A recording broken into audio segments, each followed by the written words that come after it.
Let's get to football IQ right now. This is John and Caleb's favorite moment of the week overall, not just in work, as they get to hear one of two sounders, and that is, that's crazy. Or for the total morons, you suck. Caleb, go for it. Football IQ. It's Last Look, brought to you by Campbell, Cunningham, Taylor, and Hall. What do you got? All right, so the first one, did y'all see that Pitt-Clemson game over the weekend where Clemson and Cade Klubnik managed to run 50 yards for a game-winning touchdown with like 20 seconds left? I did see Klubnik's touchdown run, yes.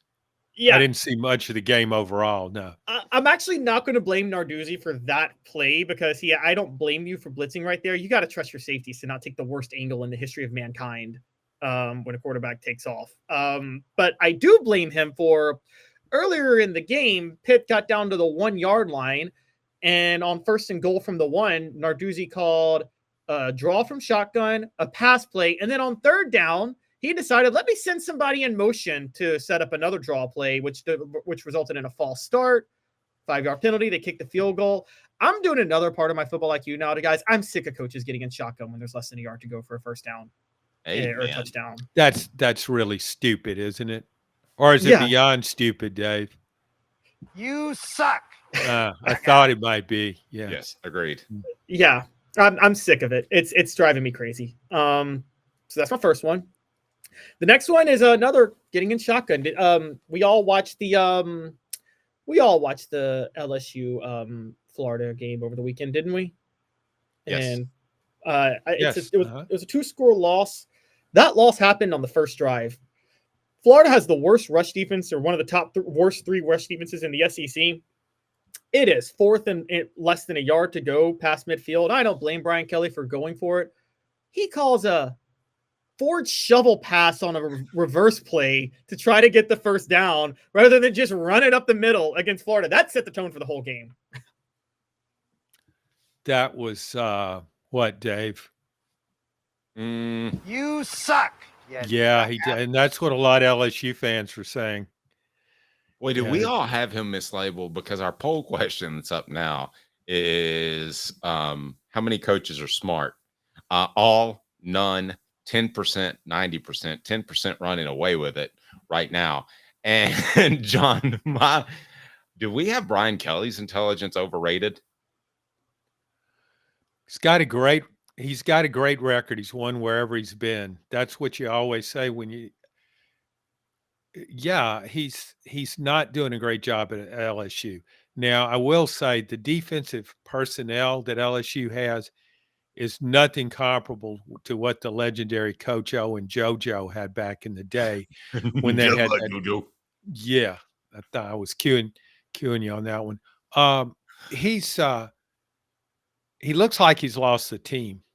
He really does. And I really question going into that game. A friend was telling me he had the LSU Florida game as in a 3-team parlay.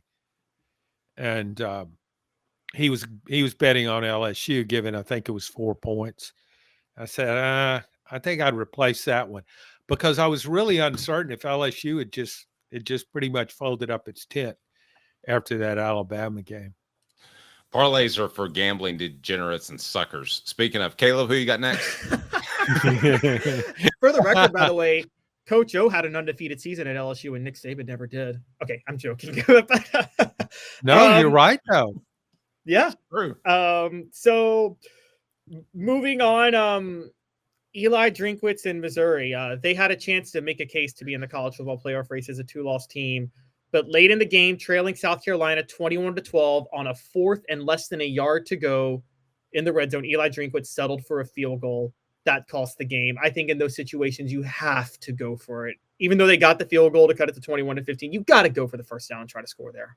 That's crazy. I don't have as much of a problem with that one, John, just because you cut it to 1 score. How much time was left in the game? It was midway through the 4th quarter. Yeah. I'd have probably gone for it there. I think you go for it. Yeah, I don't hate it, though. I don't hate it. It's not to the jackass standpoint. Okay, well then, so what would be the proper response to that? You don't want to say, you suck. No, if you you just say. don't really.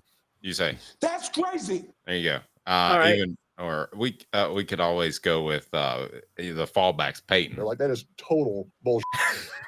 I still call him Elia. I did that for a longest time because that's what he was called at Appalachian State. And And he said earlier in his Missouri tenure, he said, "Well, my friends call me Eli. Yeah, his friends call him. I'm not his buddy, so it's Elia." Yeah, his friends call him Moron. That's what his friends call him. oh my gosh. Call him the local village idiot is what they call him. All right, Caleb, who's next? Last look brought to you by Campbell, Cunningham, Taylor, and Hunt. To visit cctis.com. The information you need is easy to access, and setting an appointment is as simple as clicking the tab. Doctors Campbell, Cunningham, Taylor, and Hahn, and Eye Care Optical at cctis.com. Simply the best. All right, Caleb, what do you got?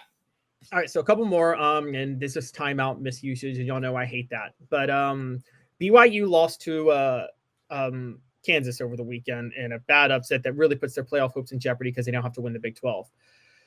The reason they lost was because they couldn't stop the clock on the final drive. The reason they couldn't stop the clock after they got stopped was because Kalani Sitake, at the beginning of the third quarter, BYU's driving. They bring up a 4th and 3. Kalani Sitake brings out his team to go for it on 4th down, runs the play clock all the way down and decides, you know what, timeout. Let me burn a timeout. I've changed my mind. I want to kick a field goal. You can't do that in that situation. You gotta go all in on your decision, but you can't burn a timeout. You suck, you jackass. Quick story, if I Jay- may, John, about Kalani Sitake. He was speaking to some, I think it was like a Mormon deal in Chattanooga. So we actually had him in studio at one point. I can tell you firsthand, there's not a lot going on up there. I think Caleb would concur. I think you'd also need to record Caleb saying, "You can't do that."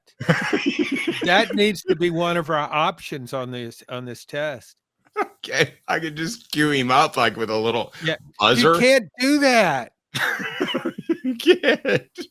All right, Caleb, we got another one.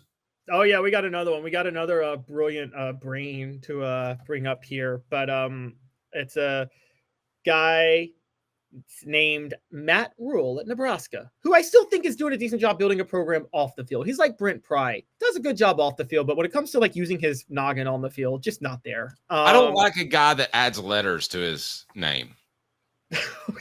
Just to put a damn H in there. I mean, what's that about, John? Well, you got to check his family history on that one. We could do a whole show on why do you spell your name that way? Well, how about John Aadams? Well, Nebraska was facing Nebraska over the weekend was facing USC, and they were trailing 28-20. And Nebraska had a 4th and 3 from their own 40. It's midway through the fourth quarter. I get it. I'm not a fan of punting it there, but I get it. Own 40-yard line, 1-score game. If you want to punt it, fine. Matt Rule burned a timeout and then took a delay of game to punt it. And it was 21-20 at that point. It was 21-20. Matt Rule burned a timeout, took a delay of game to punt it. USC got the ball, marched down the field to score to go up 28-20. You don't burn timeouts there. You either, if you want to punt it, which I'm not for, fine, just make the decision to punt it. But if you're going to go for it, you got to go all in. In the fourth quarter, you can't burn timeouts to punt it or kick a field goal or to take a delay of game to punt it. John, I'll bring You this can't closer. do that. No, you can't do that, John. I'll bring this closer to home. Josh Heupel turns to his analyst all the time, and he's got that big portfolio of numbers. It's not that hard.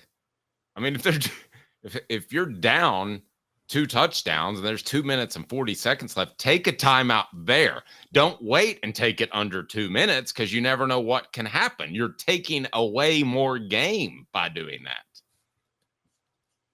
You can't do that. You can't do John But Adams. you know what you can do, John?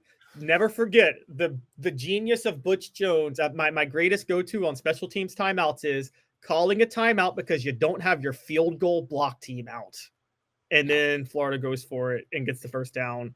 And like Florida's kicking a 50-yard field goal. Who cares if you don't have your field goal block team out? Save the timeout. No, throw back to the butcher. You suck, you jackass. John, great stuff as always. Brought to you by Dunebrook Collision Center. Have a great rest of the week. Does Tennessee make the college football playoff? Yes or no? And if not, is the season a disappointment? Yes, it makes college football playoff. Okay.